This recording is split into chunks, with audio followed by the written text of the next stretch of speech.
जय श्री कृष्ण, राधे राधे, हर हर महादेव। आज के वीडियो में सुनाने जा रही हूँ गणेश जी की कथा, तो आप ध्यान से सुनिएगा। एक गांव में एक बूढ़ी औरत रहती थी। वो बहुत गरीब थी और अपने बेटे बहू के साथ एक झोपड़ी में रहती थी। प्रतिदिन वो गणेश जी भगवान की पूजा बड़े श्रद्धा भाव से करती थी। गांव वाले कहते, अरे बूढ़ी माई, तू रोज गणेश भगवान की पूजा करती है, लेकिन फिर भी गणेश भगवान ने तुझे गरीब ही रखा है। तू क्यों इनकी पूजा अर्चना करती है? और वह चुपचाप गणेश भगवान की प्रार्थना करती रहती, किसी का भी जवाब नहीं देती थी। एक दिन भगवान गणेश बालक का रूप रखकर उस गांव में आए। एक शीशी में दूध और मुट्ठी भर चावल लेकर घर घर जाकर बोले, कोई मेरी खीर बना दो, मेरे लिए खीर बना दो, मैं भूखा हूँ, मुझे खीर खानी है, कोई मेरे लिए खीर बना दो। जिस भी घर में जाते वो बोलते, अरे बालक, इतनी सी दूध और इतने से चावल से भला खीर बनती है क्या? जा अगले घर में जाकर बनवा ले।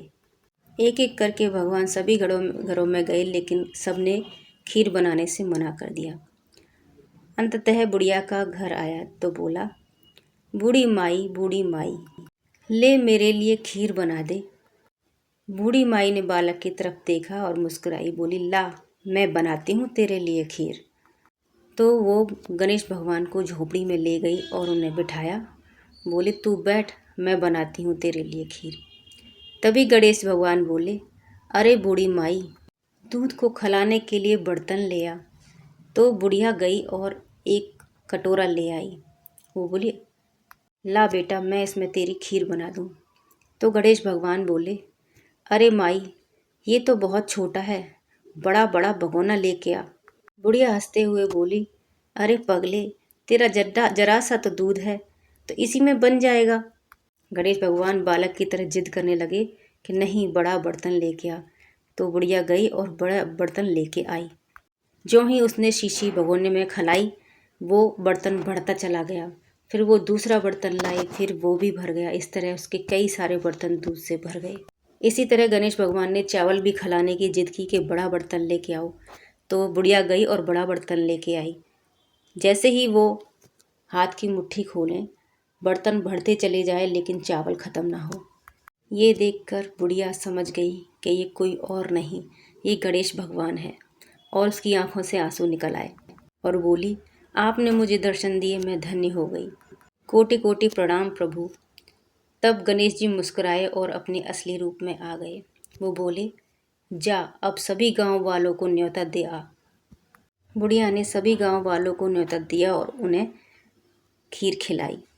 जब गांव वाले खाकर चले गए, तब जो बचा कुछा था वो बोले, अब हम इस बचे हुए खीर का क्या करें, ये तो बहुत ज़्यादा है। तब गणेश भगवान बोले, एक गड्ढा करके इसको उसमें गाड़ दो।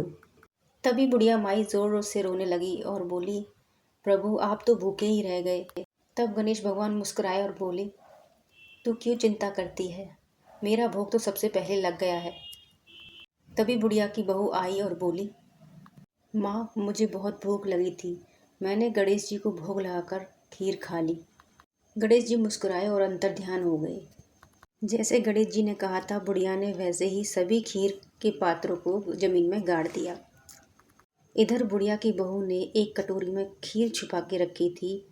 उसने सोचा, रात को भूख लगेगी तो मैं उसे खा लूँगी। बहू और बुढ़िया माई दोनों जाकर सो गईं। जब उनकी सुबह आँख खुली तो बहू ने देखा, जिस कटोरी में खीर रखी थी वो हीरे जवाहरात से भर गई थी। उसने ये बात अपनी माई को बताई तो दोनों ने जो गड्ढे में खीर गाड़ के रखी थी उसको देखा, तो वो भी सारे हीरे जवाहरात में बदल गई। ये देखकर उन्होंने हाथ जोड़कर गणेश भगवान जी को धन्यवाद दिया। जैसे बुढ़िया पर गणेश भगवान जी ने कृपा की, वैसे ही हम सब पर गणेश भगवान अपनी कृपा करें। बोलो श्री गणेशाय नमः। अगर कहानी थोड़ी सी पसंद आई हो तो लाइक करें, चैनल को सब्सक्राइब करें और शेयर ज़रूर करें। मिलती हूँ नेक्स्ट वीडियो में ऐसे ही वीडियोज़ के साथ। जय श्री कृष्ण, राधे राधे, हर हर महादेव।